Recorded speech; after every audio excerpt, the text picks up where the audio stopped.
ఇక బీజేపీ రాష్ట్ర అధ్యక్షుడు కిషన్ రెడ్డి లైవ్ ద్వారా మాట్లాడుతున్నారు. లైవ్ ద్వారా చూద్దాం.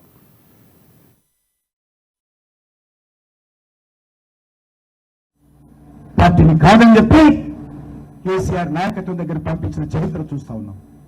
కాబట్టి ఈరోజు మనము టీఆర్ఎస్ తో పాటు కాంగ్రెస్ పార్టీని కూడా వదలాల్సినటువంటి అవసరం లేదు. ఈ తెలంగాణ ఉద్యమంలో 369 మంది తుపాకులతో కాల్చి చంపిన చరిత్ర కాంగ్రెస్. ఈ దేశంలో సకల సమస్యలకు కారణం కాంగ్రెస్ పార్టీ. అవినీతిని పెంచి పోషించింది కాంగ్రెస్ పార్టీ. కుటుంబ పాలన వ్యవస్థను పెంచి పోషించింది కాంగ్రెస్ పార్టీ. ప్రజలను దగా వేసింది కాంగ్రెస్ పార్టీ. గరీబీ హఠావ పేరుతో గరీబులకు అన్యాయం చేసిన చరిత్ర కాంగ్రెస్ పార్టీ. ఈరోజు మళ్ళీ ఈ యొక్క కాంగ్రెస్ పార్టీ అనేక రకాలుగా మేము ఇస్తాం. అయ్యా, గతంలో వచ్చారు కదా, మీరు 60 సంవత్సరాలు ఉద్ధరించారు కదా, ఈ దేశాన్ని ఉద్ధరించారు, తెలంగాణ ఉద్ధరించారు. 10 సంవత్సరాల క్రితం మీ పార్టీ ప్రభుత్వమే ఇక్కడ ఉంది. 1200 మంది తెలంగాణ బిడ్డలు చనిపోవడానికి మీ పార్టీ కదా. అందుకే కాంగ్రెస్ పార్టీ కూడా కుటుంబ పార్టీ, బీఆర్ఎస్ పార్టీ కూడా కుటుంబ పార్టీ. కాంగ్రెస్ పార్టీ కూడా అవినీతి పార్టీ, బీఆర్ఎస్ పార్టీ కూడా అవినీతి పార్టీ. కాంగ్రెస్ పార్టీ గతంలో పరిపాలించింది, ఇప్పుడు బీఆర్ఎస్ పార్టీ పరిపాలించింది. కాబట్టి ఈరోజు తెలంగాణ ప్రజలను కోరాలి, మీరు కాంగ్రెస్ పాలన చూశారు, 9.5 సంవత్సరాలుగా టీఆర్ఎస్ పాలన చూశారు.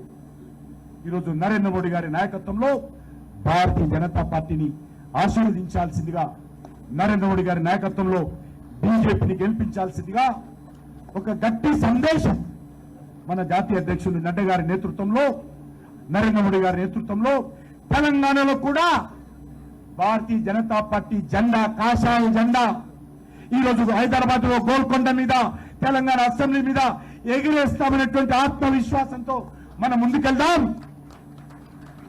అందరము క్రమశిక్షణతో ఉందాం. ఎన్నికల్లో ఎక్కడ కూడా మనమందరం కూడా కష్టపడి పనిచేద్దాము. అన్ని వర్గాల ప్రజలకు వెళ్దాము. ఈరోజు ప్రతి ఇంటి నుంచి ఒక వ్యక్తి, ఎవరు లేకపోయినా ఆ ఇంట్లో ఉన్నటువంటి 18 సంవత్సరాల నుంచి 30 సంవత్సరాలు ఉన్నటువంటి ఆడబిడ్డ గాని, అన్నా తమ్ముడు గాని నరేంద్ర మోడీ గారి నాయకత్వానికి అనుకూలంగా ఉన్నాడు. ఒక్క ఇల్లు కూడా ఉండదు. ప్రతి ఇంట్లో ఉన్నటువంటి ఆడబిడ్డ గాని, తమ్ముడు గాని నరేంద్ర మోడీ గారి నాయకత్వం అంటే, భారతీయ జనతా పార్టీ అంటే ఒక విశ్వాసం ఉంది. కాబట్టి ప్రతి ఇంటికి వెళ్ళాలి. ఆ రకంగా ప్రతి ఇంట్లో ఉన్నటువంటి వ్యక్తులను సంఘటితం చేసి వచ్చే ఎన్నికల్లో మనము ఈ రాష్ట్రంలో కాషాయ జెండా ఎగరేయాలి. నరేంద్ర మోడీ గారు మొన్న వచ్చినప్పుడు చాలా స్పష్టంగా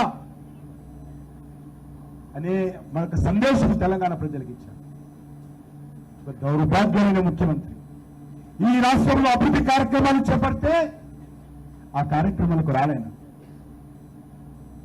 ఒక ఫెర్టిలైజర్ పరిశ్రమ కావచ్చు, ఒక రైల్ మ్యానుఫ్యాక్చరింగ్ యూనిట్ కావచ్చు, జాతీయ రహదారులు కావచ్చు, ఒక ఆసుపత్రి కావచ్చు, ఒక పరిశోధన సంస్థ కావచ్చు, ఒక ట్రైన్లు కావచ్చు, వందే భారత్ ట్రైన్లు కావచ్చు, 40 రైల్వే స్టేషన్ల పునరుద్ధరణ కావచ్చు, అనేక అభివృద్ధి కార్యక్రమాలు 9 సంవత్సరాలలో 9 లక్షల కోట్లు, 9 साल में 9 लाख करोड़ रुपए तेलंगाना के लिए नरेंद्र मोदी सरकार खर्च किया है. ये छोटी बात नहीं है. उसके अलावा लगभग 6 लाख करोड़ रुपए तेलंगाना सरकार को कर्जा दिया है भारत सरकार. रोड्स के लिए, हॉस्पिटल्स के लिए, इरिगेशन प्रोजेक्ट्स के लिए नरेंद्र मोदी सरकार तेलंगाना सरकार को पैसा दिया है. इसलिए नरेंद्र मोदी सरकार तेलंगाना विकास के लिए कमिटमेंट के साथ काम कर रहे.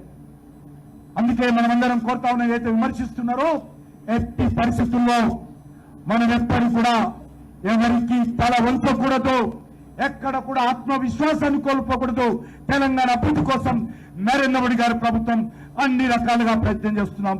ఆ వివరాలన్నీ కూడా తెలంగాణ ప్రజల ముందు పెట్టాము. ఆ విషయంలో మాట్లాడాడు, ఆయన వైఫల్యాన్ని మాట్లాడాడు. కానీ నాకేమిచ్చావు? ఫామ్ హౌస్ లకు వచ్చి ఇవ్వం బిడ్డ, ఒక్క రూపాయి కూడా ఇవ్వం మీకు ఫామ్ హౌస్ లో. తెలంగాణ ప్రజలకు నేరుగా ఇస్తాం.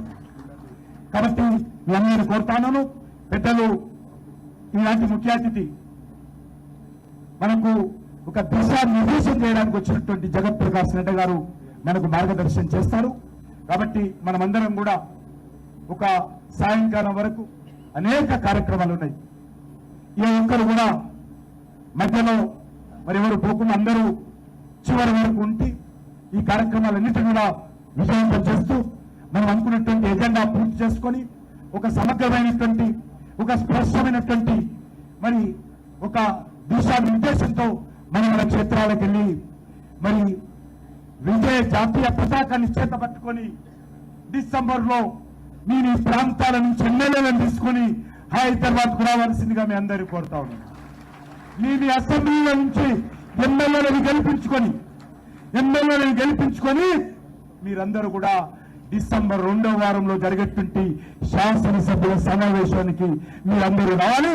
దానికి మీరందరూ కూడా సిద్ధంగా ఆత్మవిశ్వాసంతో ఇక్కడి నుంచి వెళ్దామని చెప్పి కోరుకుంటూ మరొకసారి పెద్దలకు జాతీయ అధ్యక్షుల వారికి మనస్ఫూర్తిగా స్వాగతం పలుకుతూ మనకు సందేశం ఇవ్వాల్సిందిగా కోరుకుంటూ సెలవు తీసుకుంటున్నాను. భారత్ మాతాకి, భారత్ మాతాకి. నరేంద్ర మోడీ.